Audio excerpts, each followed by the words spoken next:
नमस्कार। Diabetes reversal part 2। Diabetes reversal part 1 में हमने देखा कि डायबिटीज़ होने का कारण क्या है और रिवर्सल करने के लिए हमको क्या क्या करना चाहिए, उसकी थ्योरी हमने समझ ली। अब हम देखते हैं कि डायबिटीज़ को अगर हमको रिवर्स करना है, डायबिटीज़ के कॉम्प्लिकेशन से अगर हम परेशान हो रहे हैं, उन कॉम्प्लिकेशंस को अगर हमको दूर करना है तो हमारी लाइफस्टाइल कैसी होनी चाहिए, हमको क्या खाना पीना चाहिए, हमें कौन सा इलाज करना चाहिए और कौन से व्यायाम किस किस तरीके से करना चाहिए, ये पूरा वीडियो अंत तक देखें ताकि आप डायबिटीज़ को रिवर्स और घर पे ही, इसके लिए आपको कहीं जाने की भी आवश्यकता नहीं होगी, आप घर पर रहते हुए अपनी इस समस्या से परमानेंटली निजात पा सकते हैं। सबसे पहले हम बात करेंगे रूटीन की। चूँकि डायबिटीज़ जो है वो रूटीन की बीमारी है, तो आपका रूटीन कैसा होना चाहिए। सबसे पहले एक बहुत अच्छी कहावत कही जाती है, early to bed early to rise makes man healthy wealthy and wise. स्वस्थ भी होगा, वेल्थ भी अच्छी आएगी और वो नेचर वाइज भी वाइज रहेगा। तो डेफिनेटली ये कब होगा, जब अर्ली टू बेड, हम कहते हैं कि सवेरे जल्दी जागो, लेकिन सवेरे जल्दी जागने के लिए रात को जल्दी सो जाना बहुत ज़्यादा ज़रूरी है। अगर आप रात को जल्दी नहीं सो रहे हो और फिर आप सवेरे जल्दी जागेंगे तो आप कितने दिन जाग पाओगे, आप लंबे समय तक नहीं जाग पाओगे।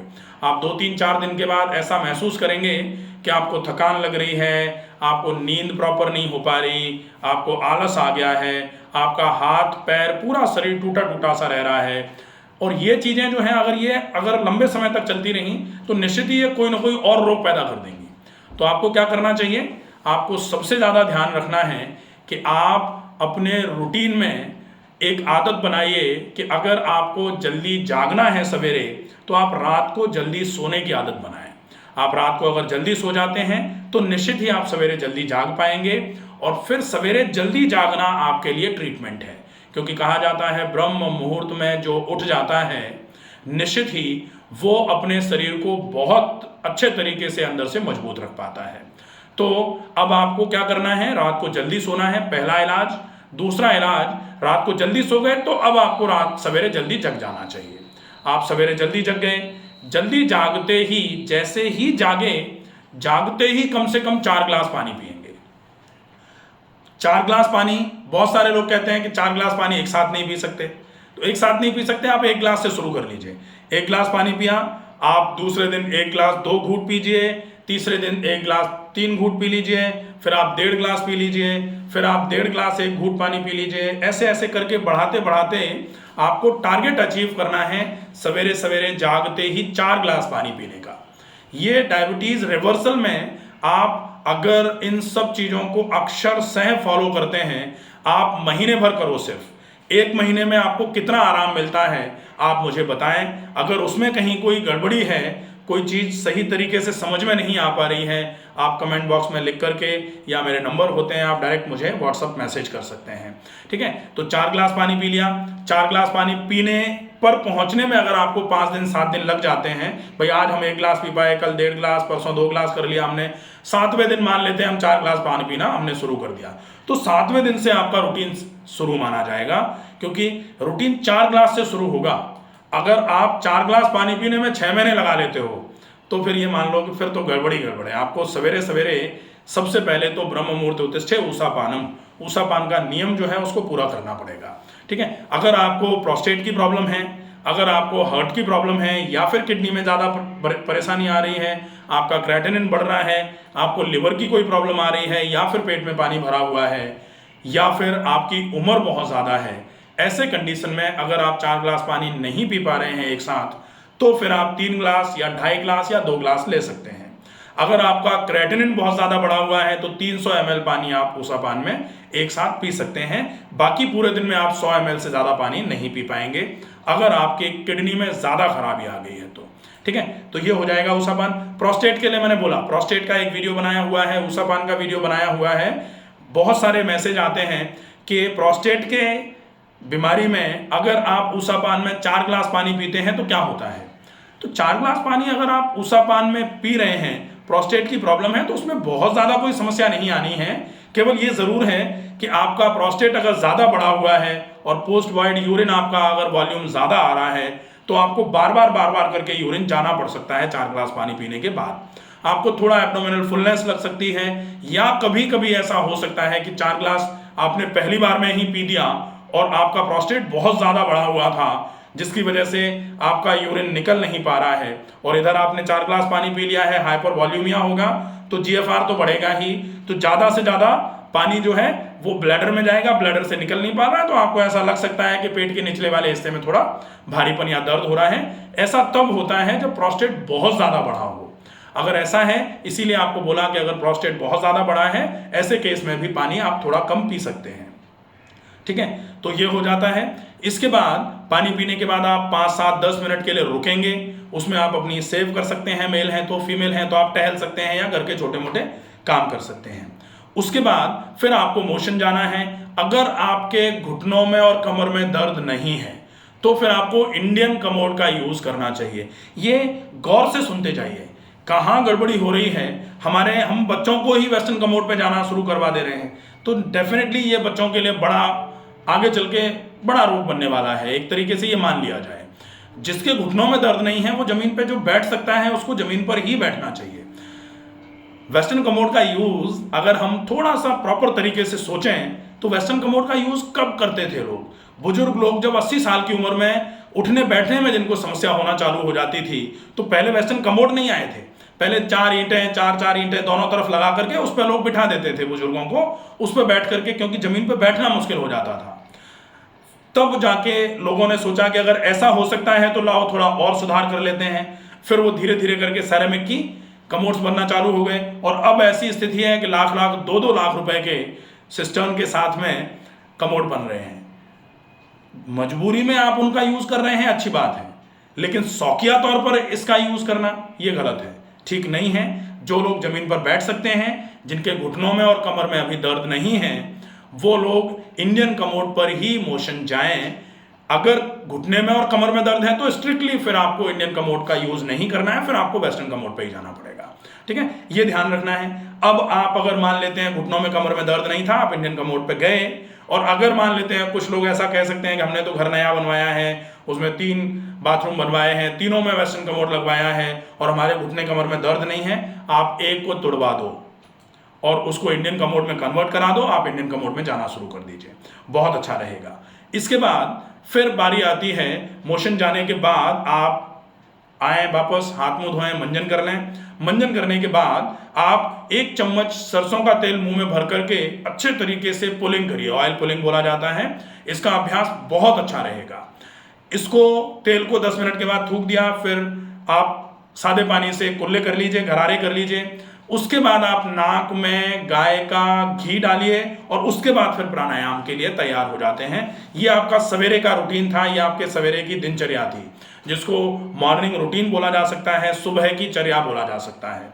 ठीक है, इसके बाद व्यायाम। अब व्यायाम में आपको क्या क्या करना है, चूंकि हमने पहले वाले वीडियो में ये बताया कि आप खाने पीने पर फोकस करें, इससे ज़्यादा आपको व्यायाम पर फोकस करना चाहिए। शुगर जैसी बीमारी में अगर आप शुगर में व्यायाम पर अच्छे तरीके से फोकस कर पाए, और व्यायाम बहुत सारे लोग कहते हैं हम तो बहुत करते हैं, हम तो बहुत लंबे समय से कर रहे हैं, फिर भी शुगर सही नहीं हो रही है, कहीं ना कहीं गड़बड़ है। आप ताला खोल रहे हैं और पसीना आ रहा है आपके ताला खोलते खोलते, इसका मतलब चाबी गलत है आपकी। तो निश्चित ही जो आप कर रहे हैं उसमें कहीं गड़बड़ी है। उस गड़बड़ी को कैसे सुधारेंगे, आप व्यायाम कैसे करेंगे, देख लीजिए। टहलना एक संपूर्ण व्यायाम माना जाता है।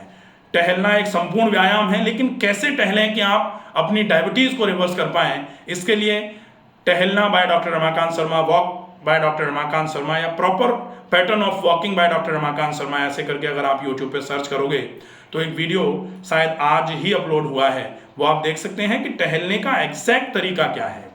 और डायबिटीज के केस में आप टहलने में केवल एक चीज ध्यान रखो, टहलने में 3 चीजें ध्यान रखनी होती हैं। प्री ऑपरेटिव मतलब टहलने के पूर्व की तैयारियां क्या हैं, टहलते समय तैयारी क्या रखनी है आपको, और टहलने के बाद आपको क्या करना है।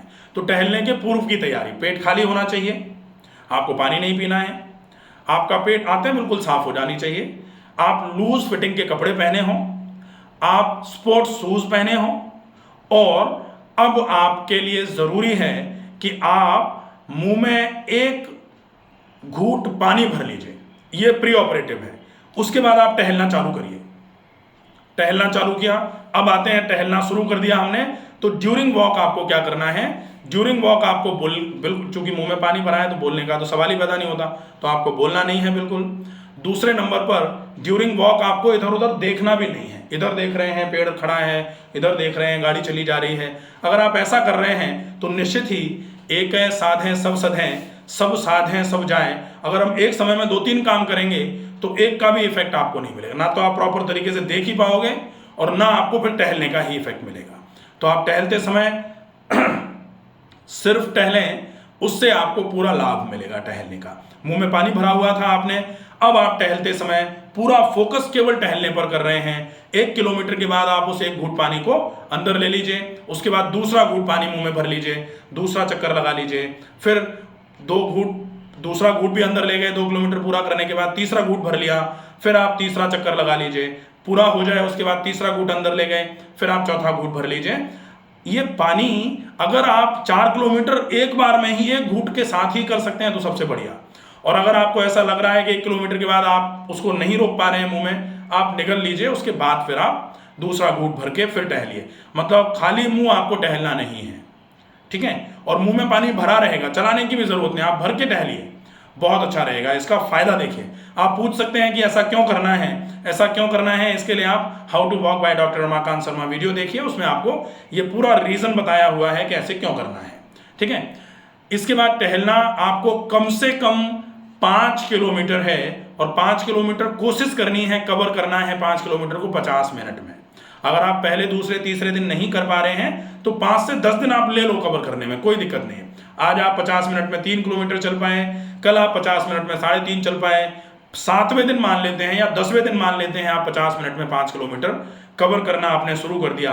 आप 10 दिन के बाद अपने ब्लड ग्लूकोज की वैल्यू चेक करना शुरू कर देना, ठीक है। तो ये टहलना हो जा रहा है। टहलना जैसे ही पूरा होगा तो पोस्ट ऑपरेटिव, टहलने के बाद आपको क्या करना है। टहलने में आपके श्वसन की दर बढ़ जाती है, आपको पसीना आता है, आप किसी भी एक जगह पर सीधे लेट करके शवासन का अभ्यास कर सकते हैं। शवासन में मतलब जो श्वसन की दर आपकी बढ़ी हुई है, आप श्वसन की दर को सामान्य करके आंखें बंद करके किसी भी सामान्य सी अवस्था में सीधे लेट करके विश्राम कर सकते हैं, उसी को शवासन बोला जाता है। उसके बाद फिर आपको प्राणायाम करना है। अनुलोम विलोम प्राणायाम कम से कम 15 मिनट का होना चाहिए। अगर आप शुगर को बिल्कुल खत्म करना चाहते हैं तो अनुलोम विलोम बाय डॉक्टर रमाकांत शर्मा, ये अनुलोम विलोम नाड़ी शोधन वाला है, इसको कैसे करना चाहिए ये पूरा वीडियो आप देख लेना, ठीक है। उसके बाद डीप ब्रीदिंग, लंबी गहरी श्वास भरना, भरी गई श्वास को धीरे धीरे छोड़ना, ये वाला व्यायाम जिसको ब्रीदिंग एक्सरसाइज बोला जाएगा, प्राणायाम नहीं बोलना है, इसीलिए व्यायाम बोल रहा हूं इसको अगर आप 100 बार कर लेते हैं तो ये आपके शुगर की वैल्यू को कम करने में डायरेक्ट नहीं इनडायरेक्टली, क्योंकि जब आप डीप ब्रीदिंग करोगे पूरे शरीर में खून की चाल बढ़ेगी, खून पैनक्रियाज तक भी अच्छी मात्रा में पहुंचना चालू हो जाएगा, और पैनक्रियाज में अगर अच्छी मात्रा में खून पहुंचा, खून के साथ ऑक्सीजन पहुंचेगा और खून के साथ न्यूट्रिशन पहुंचेगा। पैनक्रियाज को क्या चाहिए था, भूखा था बेचारा, प्यासा था, उसको पानी मिल गया, उसको न्यूट्रिशन मिल गया, उसको ऑक्सीजन मिल गया, और क्या चाहिए। धीरे धीरे करके वहाँ की कोशिकाएं जो हैं वो अपने आप को ठीक करना चालू कर देंगी। पैनक्रियाज की कोशिकाएं जैसे ही सक्षम हो जाएंगी वो इंसुलिन का सीक्रेशन बढ़ाना चालू कर देंगी और आपकी शुगर की वैल्यू हमेशा के लिए ठीक रहना शुरू हो जाएगी, ठीक है। तो Anulom Vilom and deep breathing by doctor Ramakant Sharma, दोनों वीडियोस प्रॉपर तरीके से देखिए, उसके हिसाब से फॉलो करिए। हम तो करते हैं, नहीं चलेगा। हमारे पास सैकड़ों पेशेंट आते हैं, वो कहते हैं कि हम करते हैं, हम तो बहुत लंबे समय से करते आ रहे हैं, लेकिन जैसे ही इस रूटीन को जैसे करना चाहिए वैसे करना शुरू करते हैं, महीने भर में शुगर में बहुत अच्छा आराम मिलता है। और डायबिटीज़ के फीडबैक के वीडियोस आप देख सकते हो, बहुत सारे वीडियोस तो फीडबैक के हम लेते नहीं हैं, लेकिन जो स्वेच्छा से चाहते हैं कि नहीं हमारा तो फीडबैक करो था, उनका फीडबैक होता है। और निश्चित ही फीडबैक में आप देख पाएंगे कि बहुत अच्छे तरीके से शुगर की वैल्यूज। आज ही मुझे कोई शाम को कह रहा था कि इंसुलिन का जो डोज था वो बहुत कम हो गया, दवाइयाँ आधी कर दी हमने, और शायद 10वें दिन आज जा रहे हैं वो। 5-6 लोग, एक फैमिली पूरी आई थी, ठीक है। तो अगर इस रूटीन का फॉलोअप कर सकेंगे तो बहुत अच्छा रहेगा। इसके बाद फिर आप भ्रामरी प्राणायाम कर लीजिए 5 से 7 बार, उसके बाद शवासन करके सेशन को एंड करेंगे। एक्सरसाइजेस का पूरा रूटीन हो जाएगा। एक्सरसाइजेस जब हो जाए उसके बाद आप खाने में पहली बार एक कोई भी फल ले लीजिए। एक कोई भी फल में आप एक एप्पल ले सकते हैं। एप्पल को छीलिए अच्छे तरीके से, छोटे छोटे टुकड़े करिए, एक टुकड़े को मुंह में डालेंगे और बहुत चबा करके उसको खाएंगे। पूरा एप्पल आप अच्छे तरीके से चबा करके खा लीजिए। सवेरे सवेरे एक्सरसाइज करने के बाद आप ये कर सकते हैं। इसके बाद जो आपका ब्रेकफास्ट की टाइमिंग है, ब्रेकफास्ट में आपको कोशिश ये करनी है कि आप सलाद की अच्छी मात्रा, या फिर कभी अगर आपको ऐसा लगे कि सलाद से पेट नहीं भर पा रहा है तो फिर वेजिटेबल दलिया या फिर वेजिटेबल खिचड़ी, बिल्कुल कम चावल, खूब अच्छी मात्रा में मूंग की दाल और बहुत सारी मात्रा में सब्जियां डाल करके खुले में उबाल करके वेजिटेबल खिचड़ी बनाइए। उस खिचड़ी की एक कटोरी आप अच्छे तरीके से खा लीजिए। ये आपका ब्रेकफास्ट हो जाएगा। लंच के पहले 40 मिनट पहले आप पेट भर के हरा सलाद खा लीजिए, बिना छीले हुए। जो भी ककड़ी, खीरा, जो आपके पास सलाद है, टमाटर, इसको आप नमक के पानी में 5 मिनट के लिए गुनगुने पानी में डाल दीजिए। उसके बाद अच्छे तरीके से रब करते हुए साफ कर लीजिए। फिर आप उसको छोटा छोटा बारीक काट करके चम्मच से अच्छे तरीके से खा लीजिए, या फिर अगर आप उसको साबुत खाना चाहें तो साबुत खा लीजिए। खाने के 40 मिनट पहले आप सलाद खाएंगे। ऐसा नहीं होता है कि खाने के पहले सलाद खा लिया और तुरंत खाना खा लिया।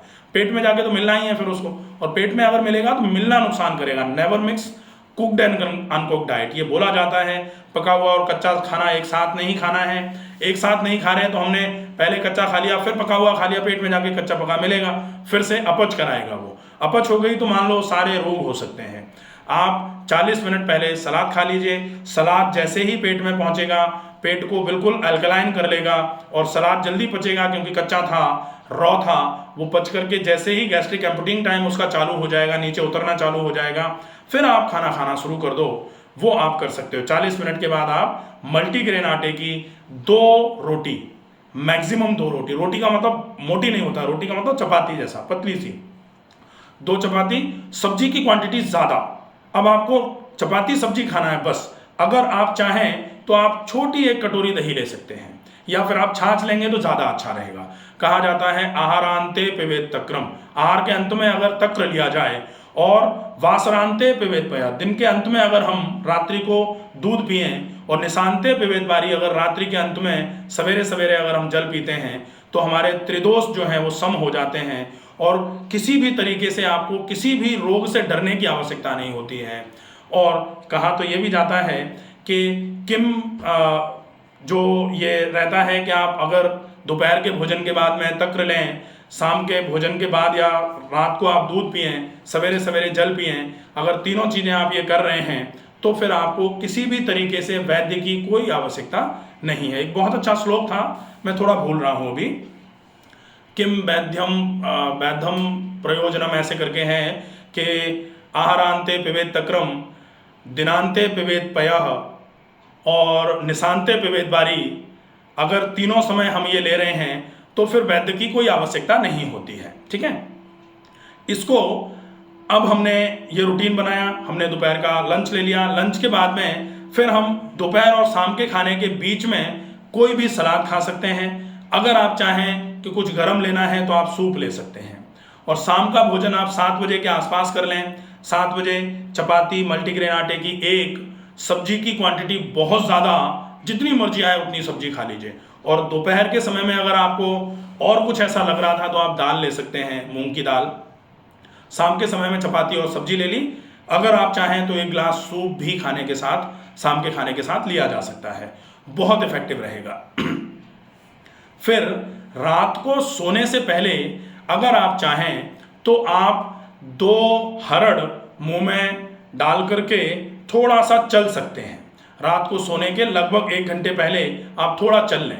अगर थोड़ा चल लेते हैं, 2 हरड़ मुंह में डाल करके चलेंगे तो निश्चित ही वो हरड़ जो हैं वो लगभग 10-15 मिनट में गल जाएंगी। फिर उसके बाद उनको चूस करके, चबा करके ऊपर से 1 घूंट 2 घूंट पानी पी दीजिए। वो सवेरे सवेरे आपका पेट बिल्कुल क्लियर करा देंगी। ये पूरा रूटीन रहेगा खाने का और सवेरे सवेरे व्यायाम का। अब आते हैं हम उपचार में। उपचार में 2 इलाज आप कर सकते हैं। पहला इलाज है पेट का बाईं तरफ के हिस्से पर गर्म ठंडा सेक, ये घर में इजीली हो सकता है। पैनक्रियाज के लेवल पर गर्म पानी की थैली से गर्म और गीले कपड़े से ठंडा, ठंडे पानी के गीले कपड़े से आप गर्म ठंडा सेक कर लीजिए। 2 मिनट गर्म 1 मिनट ठंडा 5 बार रिपीट करके करना है। ये आपके पैनक्रियाज पर ब्लड सर्कुलेशन बढ़ाने का काम करेगा। घर में आराम से कर सकते हैं। पेट खाली होना चाहिए इस ट्रीटमेंट को करने के लिए, इतना ध्यान रखना है। दूसरा ट्रीटमेंट है रात को सोने से पहले हल्के गर्म पानी में पैर और नाक में घी। नाक में घी एक बार सवेरे डाल लिया था व्यायाम के पहले, एक बार आप रात को सोने के पहले डालेंगे। गुनगुने पानी में पैर डाल के 10 मिनट रुके, 10 मिनट के बाद पैर निकाले, पोंछ लिया पैरों को, उसके बाद लेट करके नाक में घी डाला। इसको नस्य बोला जाता है। तो नस्य by doctor Ramakant Sharma proper तरीके से आप देख लो, इससे आपको समझ में आएगा कि नस्य की आवश्यकता क्यों है। तो ये पूरा रूटीन है। इस रूटीन का आप प्रॉपर फॉलोअप अगर करेंगे तो निश्चित ही आपकी डायबिटीज़ बिल्कुल क्लियर हो जाएगी। आप महीने भर इस पूरे रूटीन को पहले करने में, इसकी तैयारी होती है पहले, तो तैयारी में जो समय निकले वो समय हटा देना है। जब तैयारी पूरी हो जाए, इस पूरे रूटीन को आप अच्छे तरीके से फॉलो करना शुरू कर दें। जिस दिन उस दिन डे 1 मानिए और डे 30th पर आप अपने वैल्यूज चेक करिए। आप 3 महीने के बाद फिर आप अपने HbA1c की वैल्यू चेक कर लीजिए। अगर HbA1c आपका 9 या 10 भी था, वो घट करके 6.5 के आसपास, 7 के आसपास, 7 तो डेफिनेटली आ जाएगा, 6.5 के आसपास भी 3 महीने अगर आप इसका फॉलोअप कर लेते हैं तो निश्चित ही 6.5 पर आ जाएगा। और अगले 3 महीने और कर लीजिए, बिल्कुल आपकी शुगर की वैल्यू नॉर्मल आ जाएगी। और उसके बाद फिर आप अपने पैनक्रियाज को अगर एक्टिव कर चुके हैं तो आप ग्लूकोज टॉलरेंस टेस्ट भी करा सकते हैं। ठीक है, ये कब होगा? जब आपके पैनक्रियाज में इंसुलिन सीक्रेशन की कैपेसिटी थोड़ी सी बाकी है, जिसको टाइप 2 डायबिटीज बोला जाता है। टाइप 1 में कब शिफ्ट होता है पेशेंट? कि जब पैनक्रियाज की इंसुलिन सीक्रेटिंग कैपेसिटी इतनी कमजोर हो गई कि अब वो बिल्कुल इंसुलिन लगभग बिल्कुल नहीं निकाल पा रहा है, तो आपको बाहर से इंसुलिन लेने की जरूरत पड़ना शुरू हो जाती है। उस केस में भी अगर आप पैनक्रियाज के लेवल को चेक करते हैं, इंसुलिन लेवल चेक करते हो, इंसुलिन रेजिस्टेंस लेवल चेक करते हो, अगर आपको समझ में आ रहा है कि कहीं थोड़ी सी जड़ पकड़ रखी है अभी अगर पेड़ ने, तो उस जड़ को अगर हमने थोड़ा सींच दिया अच्छे तरीके से, तो फिर उस जड़ के भरोसे ही पूरा पेड़ फिर से हरा हो जाता है। अगर टाइप 1 में ऐसी स्थिति में आप हैं, कभी कभी ऐसा हो जाता है कि पैनक्रियाज बिल्कुल ही इनएक्टिव हो गया, 100% इनएक्टिव। तो 100% अगर इनएक्टिव हुआ है पैनक्रियाज, फिर आपको अपनी एक्सरसाइजेज और डाइट के माध्यम से उसको मैनेज करना पड़ेगा, क्योंकि पैनक्रियाज की इंसुलिन सीक्रेटिंग कैपेसिटी आप नहीं बढ़ा पाएंगे। मरे हुए इंसान को जिंदा नहीं किया जा सकता। ईश्वर चाहे तो हो सकता है, बाकी इंसान के बस की बात नहीं है वो। ऐसे ही अगर पैनक्रियाज बिल्कुल इनएक्टिव हो गया है तो थोड़ा मुश्किल होगा। बाकी अगर पैनक्रियाज में थोड़ी सी भी दम है तो उस थोड़ी सी दम को हम पूरे तरीके से रिवाइव करवा सकते हैं। आशा है ये वीडियो आपको पूरा समझ में आएगा। डायबिटीज से जो लोग परेशान हैं, जो लोग ये सोच रहे हैं कि अब तो दवाइयाँ जिंदगी भर ही खानी पड़ेंगी, जिन लोगों को ये कह दिया गया है कि दवाइयाँ छूट ही नहीं सकती हैं, ऐसे लोगों को ये वीडियो पहुंचाया जाए और सिंपल सा ये रूटीन है, इस रूटीन का प्रॉपर तरीके से फॉलोअप कराया जाए।